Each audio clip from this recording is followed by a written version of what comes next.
ನಮಸ್ಕಾರ. ನಮಸ್ಸೂರ್ಯಾಯ ಚಂದ್ರಾಯ ಮಂಗಳಾಯ ಬುಧಾಯ ಚ ಗುರು ಶುಕ್ರ ಶನಿಭ್ಯಶ್ಚ ರಾಹುವೇ ಕೇತುವೇ ನಮಃ. ಜನನೀ ಜನ್ಮ ಸೌಖ್ಯಾನಾಂ ವರ್ಧದಿ ಕುಲ ಸಂಪದ ಪದವಿ ಪೂರ್ವ ಪುಣ್ಯಾನಾಂ ಲಿಖ್ಯತೆ ಜನ್ಮ ಪತ್ರಿಕ. ಒಬ್ಬ ಮನುಷ್ಯನ ಜೀವನದಲ್ಲಿ ಗ್ರಹಚಾರ ದೋಷವು ಅತಿ ಮುಖ್ಯವಾದುದು. ಗ್ರಹಚಾರಗಳು ಶುಭ ಫಲಗಳನ್ನು ಅಶುಭ ಫಲಗಳನ್ನು ಕೊಡ್ತಕ್ಕಂಥ ಗ್ರಹಚಾರವಾಗಿರುತ್ತೆ. ಎಲ್ಲವೂ ಕೂಡ ಭಗವದಾಜ್ಞೇಯ ಭಗವದ್ ಕೈಂಕರ್ಯ ರೂಪಂ. ಅವನ ಆಜ್ಞೆ ಇಲ್ಲದೆ ಒಂದು ಹುಲ್ಲು ಕಡ್ಡಿಯೂ ಕೂಡ ಅಲ್ಲಾಡಲಿಕ್ಕೆ ಸಾಧ್ಯ ಇಲ್ಲ. ಅದಕ್ಕೋಸ್ಕರನೇ ಪ್ರತಿಯೊಬ್ಬ ಮನುಷ್ಯನೂ ಕೂಡ ಭಗವದಾಜ್ಞೇಯ ಭಗವದ್ ಕೈಂಕರ್ಯ ರೂಪಂ ಅವನ ಮೇಲೆ ಭಾರವನ್ನು ಹಾಕಿ ಜೀವನವನ್ನು ಮಾಡ್ತಕ್ಕಂಥದ್ದು. ಇದರಲ್ಲಿ ಗ್ರಹಚಾರ ಅಂತಕ್ಕಂಥದ್ದು ಅತಿ ಮುಖ್ಯವಾದುದು. ಈ ಗ್ರಹಚಾರವನ್ನು ಜ್ಯೋತಿಷ್ಯ ಶಾಸ್ತ್ರದಲ್ಲಿ ಸಿದ್ಧಾಂತ ಸಂಹಿತೆ ಓರ ಎಂಬ ತ್ರಿಸ್ಕಂಧ ರೂಪವಾಗಿರುತ್ತೆ. ಈ ಸಿದ್ಧಾಂತದ ಸಂದರ್ಭದಲ್ಲಿ ಗ್ರಹಗಳ ಕಕ್ಷಾ ಮಾರ್ಗ ಇತ್ಯಾದಿ ಗಣನೀಯ ತರ್ಕ ಪರಿಗಣನೆಯಾಗಿರುತ್ತೆ. ಸಂಹಿತಾ ಸ್ಕಂದದಲ್ಲಿ ಗ್ರಹಣ, ಗ್ರಹಾದಿಗಳು, ಹೋರ ಸ್ಕಂದದಲ್ಲಿ ಮಾನವನ ಜನನ ಕಾಲದಲ್ಲಿರತಕ್ಕಂಥ ಗ್ರಹ ನಕ್ಷತ್ರ ಲಗ್ನಾದಿಗಳಿಂದ ಅವರುಗಳಿಗಾಗುವ ಶುಭ ಅಶುಭ ಫಲಗಳನ್ನು ನಿರೂಪಿಸುತ್ತೆ. ಹೋರ ಸ್ಕಂದದಲ್ಲಿ ನಿರೂಪಿಸಿರುವಂತೆ ಗ್ರಹಗಳಿಂದಾಗುವ ಶುಭಾಶುಭ ಫಲಗಳನ್ನು ತಿಳಿತಕ್ಕಂಥದ್ದೇ ಜಾತಕ, ನಕ್ಷತ್ರ, ಜೊತೆಗೆ ಲಗ್ನ, ಜೊತೆಗೆ ರಾಶಿ, ಈ ರಾಶಿ ಫಲ.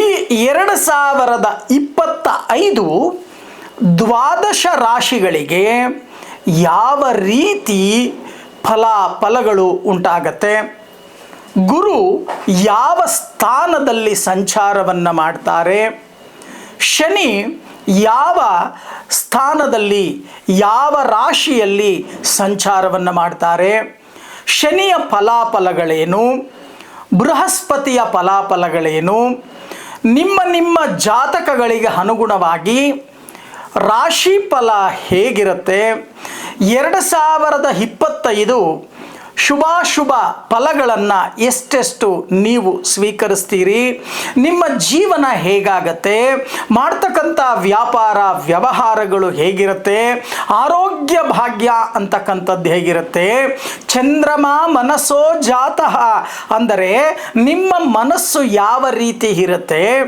ಮತ್ತು ನಿಮ್ಮ ಮನಸ್ಸಿನಲ್ಲಿ ಮನಕ್ಲೇಶ ಅಂತಕ್ಕಂಥದ್ದು ಯಾವಾಗ ಆಗತ್ತೆ, ಈ 2025ರಲ್ಲಿ ಶುಭ ಫಲಗಳು ನಿಮಗೆ ಎಷ್ಟು, ಅಶುಭ ಫಲಗಳು ನಿಮಗೆ ಎಷ್ಟು, ಇವೆಲ್ಲವನ್ನೂ ಕೂಡ ತಿಳಿತಕ್ಕಂಥದ್ದೇ ಈ ರಾಶಿ ಫಲ.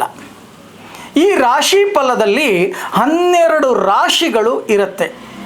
ಈಗ ಒಂದೊಂದು ರಾಶಿಯವರೆಗೂ ಒಂದೊಂದು ಫಲಗಳನ್ನು ನಾವು 2025ರಲ್ಲಿ ಏನೆಲ್ಲ ಫಲಗಳು ಬರುತ್ತೆ ಈ ಒಂದು ರಾಶಿಗಳಿಗೆ ನೋಡೋಣ. ಇನ್ನು ಮಿಥುನ ರಾಶಿ. ಈ ಮಿಥುನ ರಾಶಿಯವರೆಗೆ ಈ ವರ್ಷದ ಪ್ರಥಮ ಭಾಗದಲ್ಲಿ ಗುರು ನಿಮಗೆ ನಷ್ಟದಲ್ಲಿ ಸಂಚಾರವನ್ನು ಮಾಡ್ತಾ ಇದ್ದಾನೆ. ವೃಷಭ ರಾಶಿಯಲ್ಲಿ ಈಗಾಗಲೇ ಬಹಳಷ್ಟು ಕಷ್ಟಪಟ್ಟು ದುಡಿತೀರಾ, ಕಳ್ಕೋತೀರಾ, ಉಳಿತಾಯ ಅಂತಕ್ಕಂಥದ್ದಿಲ್ಲ, ಖರ್ಚಿನ ಮೇಲೆ ಖರ್ಚು, ಇಲ್ಲದೇ ಇರತಕ್ಕಂಥ ಆರೋಗ್ಯದ ಸಮಸ್ಯೆ, ಮನೆಯಲ್ಲಿ ತಂದೆ ತಾಯಿಗಳ ಆರೋಗ್ಯದಲ್ಲಿ ವ್ಯತ್ಯಾಸಗಳು, ಇದಕ್ಕೋಸ್ಕರ ಬಹಳಷ್ಟು ಚಿಕಿತ್ಸೆಗಳು, ಆಪರೇಷನ್ ಮಾಡಿಸ್ತಕ್ಕಂಥದ್ದು ಇರಬಹುದು, ಚಿಕಿತ್ಸೆಗಳನ್ನು ಮಾಡ್ತಕ್ಕಂಥದ್ದು ಇರಬಹುದು, ಒಟ್ಟಾಗಿ ಖರ್ಚು ವೆಚ್ಚಗಳು ಹೆಚ್ಚಾಗ್ತಕ್ಕಂಥದ್ದು, ಜೊತೆಗೆ ನಂಬಿಕೆ ದ್ರೋಹಕ್ಕೆ ಒಳಗಾಗ್ತಕ್ಕಂಥದ್ದು, ಶತ್ರು ಬಾಧೆ, ಅವರು ಮಾಡ್ತಕ್ಕಂಥ ಷಡ್ಯಂತ್ರಕ್ಕೆ ಬೀಳ್ತಕ್ಕಂಥದ್ದು. ಯಾಕೆಂದರೆ ಗ್ರಾಮೀಣ ಭಾಷೆಯಲ್ಲಿ ಒಂದು ಗಾದೆಯನ್ನು ಹೇಳ್ತಾರೆ, ಮನುಷ್ಯನ ಜೀವನದಲ್ಲಿ ಚೆನ್ನಾಗಿರಬೇಕು ಅಂದರೆ ಗುರುಬಲ ಅಂತಕ್ಕಂಥದ್ದಿರಬೇಕು. ವರ್ಷದ ಮಧ್ಯಭಾಗದಿಂದ ಜನ್ಮದಲ್ಲೇ ಗುರು ಸಂಚಾರವನ್ನು ಮಾಡ್ತಾನೆ, ಸ್ಥಾನ ಭ್ರಷ್ಟತ್ವಗಳನ್ನು ಮಾಡ್ತಾನೆ, ಜಾಗರೂಕತೆಯನ್ನು ವಹಿಸ್ತಕ್ಕಂಥ ಕೆಲಸವನ್ನು ಮಾಡಿ, ಇಲ್ಲಾಂದರೆ ನಾನಾ ರೀತಿಯ ಸಮಸ್ಯೆಗಳಿಗೆ ಸಿಕ್ಕಾಕೊಳ್ತಕ್ಕಂಥ ಸಾಧ್ಯತೆಗಳಿದೆ. ಮಾಡದೇ ಇರತಕ್ಕಂಥ ಅಪರಾಧಗಳು ನಿಮ್ಮ ಮೇಲೆ ಬರ್ತಕ್ಕಂಥ ಸಾಧ್ಯತೆಗಳು ಕೂಡ ಹೆಚ್ಚಾಗಿ ಕಂಡು ಬರ್ತಾ ಇದೆ. ಎಚ್ಚರಿಕೆಯನ್ನು ವಹಿಸ್ತಕ್ಕಂಥ ಕೆಲಸವನ್ನು ಮಾಡಿ. ಇಲ್ಲ ಅಂತ ಅಂದರೆ ಈ ಗುರು ಶಾಂತಿ ಹೋಮವನ್ನು ಆಚರಣೆಯನ್ನು ಮಾಡ್ಕೊಳ್ತಕ್ಕಂಥ ಕೆಲಸವನ್ನು ಮಾಡಿ.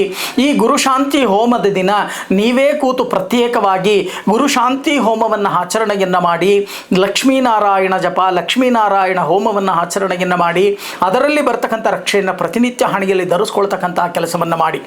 ಹಾಗೆ ಭಾಗ್ಯಸ್ಥಾನದಲ್ಲಿ ನಿಮಗೆ ಶನಿ ಅಂತಕ್ಕಂಥವರು ಈಗಾಗಲೇ ಸಂಚಾರವನ್ನು ಮಾಡ್ತಾ ಇದ್ದಾರೆ.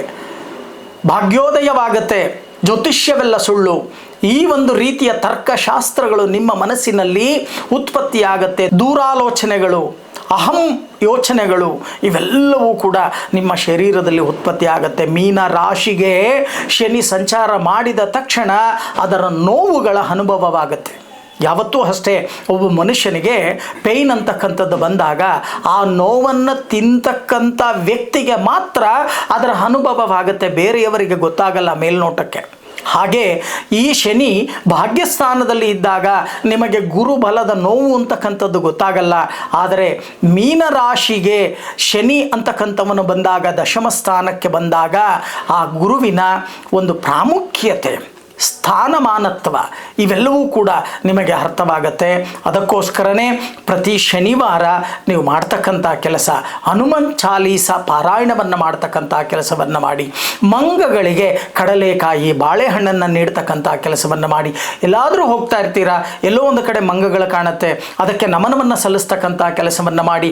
ಚೆನ್ನಾಗಿ ಅರ್ಥ ಮಾಡ್ಕೊಳ್ಳಿ, ನಾವು ಎಷ್ಟೇ ಮುಂದೆ ಹೊರದಿರಬಹುದು ಜೀವನದಲ್ಲಿ, ಆದರೆ ಮಂಗನಿಂದ ಮಾನವ, ಇದು ವಿಜ್ಞಾನಶಾಸ್ತ್ರ, ಸೈನ್ಸ್ ಅಂತಕ್ಕಂಥದ್ದು ಹೇಳುತ್ತೆ, ಇತಿಹಾಸ ಅಂತಕ್ಕಂಥದ್ದು ಹೇಳುತ್ತೆ. ಇದನ್ನು ಮನಸ್ಸಲ್ಲಿ ಇಟ್ಕೊಳ್ಳಿ. ಯಾಕೆ ಅಂತ ಅಂದರೆ ಶನಿಗೆ ಅಧಿದೇವತೆಯಾಗಿರ್ತಕ್ಕಂಥವನೇ ಪವಮಾನ, ಅಂದರೆ ಆಂಜನೇಯನಿಗೆ ನಮನವನ್ನು ಸಲ್ಲಿಸ್ತಕ್ಕಂಥ ಕೆಲಸವನ್ನು ಮಾಡಿ. ಹನುಮಚಾಲೀಸ ಪಾರಾಯಣವನ್ನು ಮಾಡಿ, ಪ್ರತಿನಿತ್ಯ ಸಿಂಧೂರ ಧಾರಣೆಯನ್ನು ಮಾಡ್ತಕ್ಕಂಥ ಕೆಲಸವನ್ನು ಮಾಡಿ.